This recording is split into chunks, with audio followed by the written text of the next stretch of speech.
Today we have Jitendra Sharma from Dynamic Chess School Agra. Today we are going to ask him some questions regarding the chess games. Chess का उद्देश्य क्या है? Chess का game होता है एक तरीके से सामने वाले के दिमाग पर विजय प्राप्त करना। ये आपस में जो गेम होता है ना, लोगों को लगता है कि मोहरे आपस में टकरा रहे हैं, दरअसल सामने वाले के दिमाग से आपके दिमाग की लड़ाई हो रही है। और चेस का गेम बिल्कुल लाइफ की तरीके से है। जिस तरीके से आपकी लाइफ चलती है, आप जैसे अपनी लाइफ में बैलेंस बनाते हैं, वैसे ही आपको शतरंज के खेल में भी बोर्ड पर बैलेंस बनाना होता है। Can you explain how each piece moves and captures other pieces? सभी पीसेस का अपना अपना एक अलग तरीका होता है चलने का। जैसे जो सबसे बड़ा पीस होता है वो क्वीन होती है, उसके बाद रुक आता है, उसके बाद बिशप, नाइट, पॉन। मैं आपको रुक के बारे में बताता हूँ। तो रुक स्ट्रेट चलता है और वो लेफ्ट, राइट, अप, डाउन दोनों चारों डायरेक्शन में चल सकता है, लेकिन वो चलता बिल्कुल सीधा है।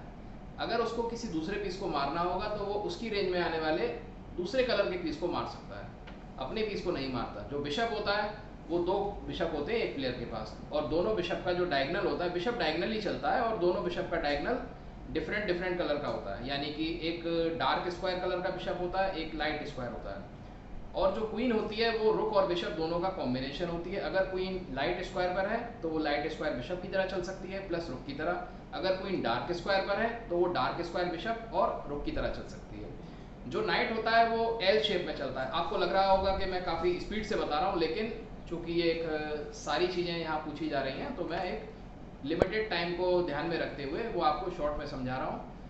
जो नाइट होता है वो एल शेप में चलता है, यानी कि आपको चारों डायरेक्शन में दो दो स्क्वायर आप काउंट कर लीजिए। उसके बाद उस नाइट को आप या तो लेफ्ट या राइट, वहाँ से आप कहीं भी ले जा सकते हैं। अब हम पॉन पर आते हैं। पॉन की जो पहली चाल होती है, वहाँ आपके पास ऑप्शन होता है कि आप उसको 2 स्क्वायर चलना चाहते हैं या सिंगल स्क्वायर। उसके बाद पॉन सिंगल स्क्वायर ही चलता है। बाकी सारी पीसेस एक बार आगे जाके पीछे भी वापस आ सकते हैं, लेकिन पॉन अगर एक बार आगे बढ़ जाता है तो वो पीछे वापस नहीं आता।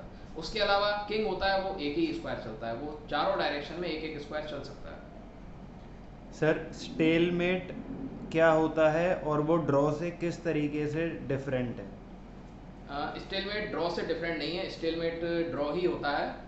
और स्टेलमेट में जब सामने वाले के खिलाड़ी को चेक नहीं लग रही होती है और उसके पास बचने के लिए कोई स्क्वायर भी नहीं होता है, कोई उसके पास वैलिड मूव नहीं होती है, उसके अलावा उसका कोई भी एक पीस या पॉन कुछ भी चलने की कंडीशन में नहीं होता है, उस पोजीशन को स्टेलमेट कहा जाता है। और ड्रॉ का एक ये प्रकार है, इस प्रकार से गेम ड्रॉ होता है। सर, कैसलिंग क्या होती है और ये किस तरीके से की जाती है?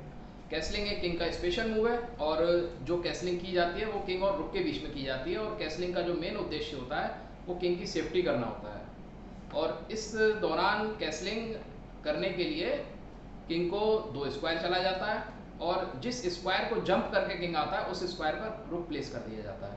यहाँ पर एक साथ 2 पीस मूव करते हैं।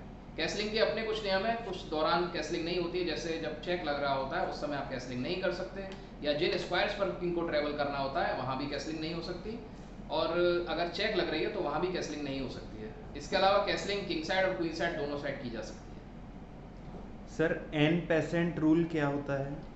N% रूल का मतलब है कि जब आपका पॉन 5th रैंक पर पहुंच जाता है अपोनेंट के एरिया में, और अपोनेंट, मैं एग्जांपल के तौर पर बताता हूं कि अगर आपका पॉन D फाइल पर 5th रैंक पर पहुंच चुका है और अपोनेंट ने अपना C फाइल वाला या E फाइल वाला पॉन 2 स्क्वायर चलकर आपके पॉन के बराबर में खड़ा कर दिया, तो वहाँ आपके पास ऑप्शन है कि उसके पॉन को आप अपने पॉन के डायगनली पीछे जाकर मार सकते हैं। जैसे मान लीजिए आपने चला D5, अपोनेंट ने चला E5, तो आप D क्रॉस E6 करके उसके पॉन को मार सकते हैं। ये M% होता है, और ये उसी चाल में करना होता है जब सामने वाले खिलाड़ी ने अपना पॉन 2 स्क्वायर चल के आपके पॉन के बराबर में रख दिया होता है।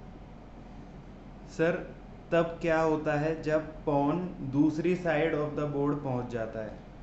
उस कंडीशन को हम पॉन प्रमोशन कहते हैं, यानी कि जब पॉन लास्ट रैंक पर पहुंच जाता है तो वहां हमें एक पॉन के बदले नया पीस मिल जाता है, और उस नए पीस को हम किसी भी पीस को बना सकते हैं। जैसे हम चाहें तो क्वीन बना लें, या रुक बना लें, बिशप या नाइट, कुछ भी हम बना लें। अब वो हमें करना ये होता है कि पॉन को वहाँ पर रखने की बजाय आप अपने जो भी आप पीस बनाना चाहते हैं उस पीस को वहाँ प्लेस कर दीजिए, वो आपका पीस कन्वर्ट हो जाता है। सर, चेस बोर्ड को करेक्टली सेटअप कैसे किया जाता है? चेस बोर्ड को रखने का सही तरीका होता है, आपके राइट हैंड का जो कॉर्नर स्क्वायर है वो लाइट कलर का होना चाहिए। चेस बोर्ड में दो कलर के स्क्वायर होते हैं, डार्क और लाइट। आपके राइट हैंड का कॉर्नर लाइट स्क्वायर होना चाहिए। सर कॉमन टाइम कंट्रोल्स क्या होते हैं चेस गेम्स में? चेस गेम 3 फॉर्मेट में खेला जाता है, क्लासिकल, रैपिड और ब्लिट्ज। जो क्लासिकल का सबसे शॉर्ट टाइम फॉर्मेट है वो है 30 minutes plus 30 second increment from move number 1। अगर रैपिड कंट्रोल में, टाइम कंट्रोल में गेम खेला जा रहा है तो उसमें एक प्लेयर के पास 60 मिनट से कम टाइम होता है। तो रैपिड टाइम कंट्रोल हम बता सकते हैं कि ज़्यादातर 25 मिनट्स प्लस 10 से इंक्रीमेंट रखा जाता है। और जो तीसरा सबसे छोटा फॉर्मेट है वो है ब्लिट्ज फॉर्मेट।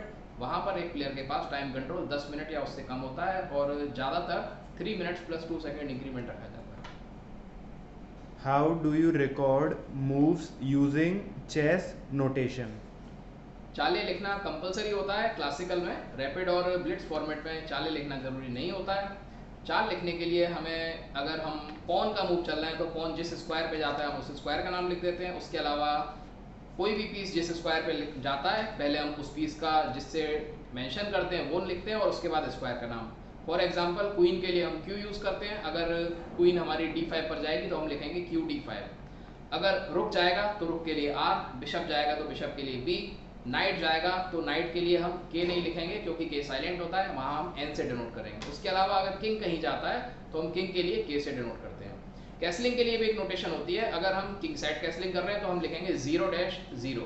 अगर हम क्वीन साइड कैसलिंग कर रहे हैं तो वहाँ हम लिखेंगे 0-0-0। Thank you, sir, for giving your precious time for us. Thanks. Thank you.